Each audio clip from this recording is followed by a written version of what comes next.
there is a need to recognize the issues of women with disabilities and effective implementation of national and international legal framework. We are calling on communities because everyone is a stakeholder in ending and tackling violence against women and girls. It is very important that people come together through the spaces that are there.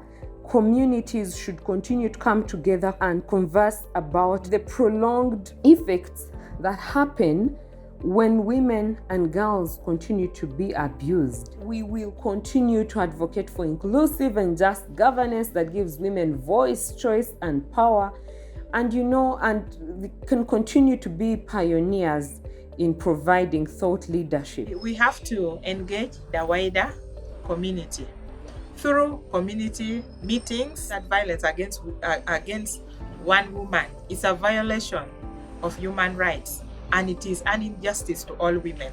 It's important to train women, equip them with knowledge, as well as the tools to be able to recognize and speak against violence.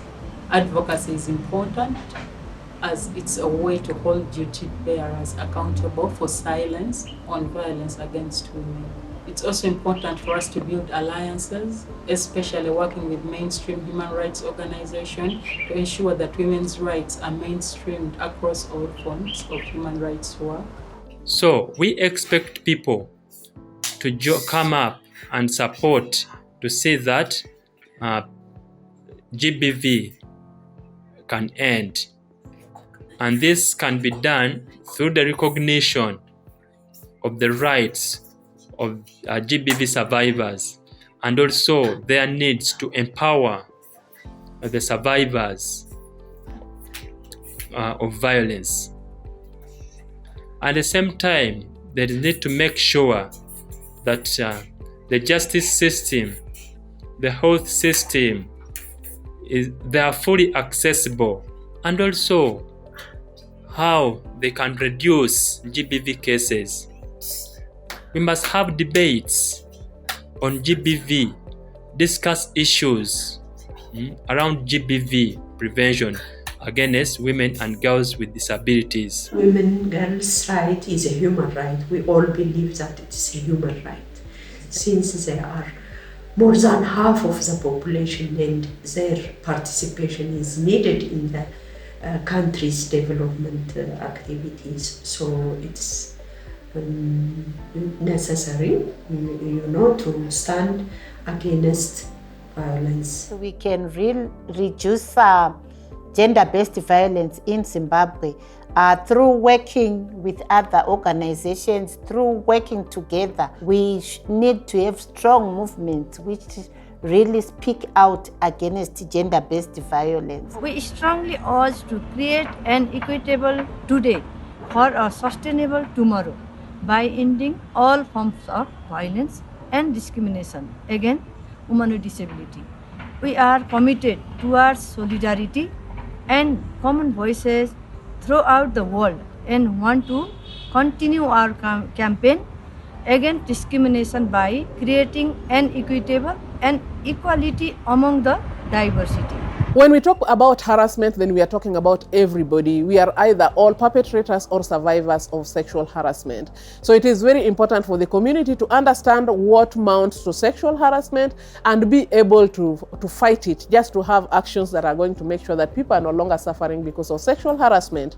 Because sexual harassment affects the mind, affects the body, and just affects everybody, just all round person's life. So it is very important for people to come together, and it's very important for the community to acknowledge that this is a problem that they have, and they are able to tackle it only if they work together. To prevent gender-based violence against women and girls, it is very significant for all of us to come together and speak against the violence. Equality cannot come eventually. It's something we must fight for now.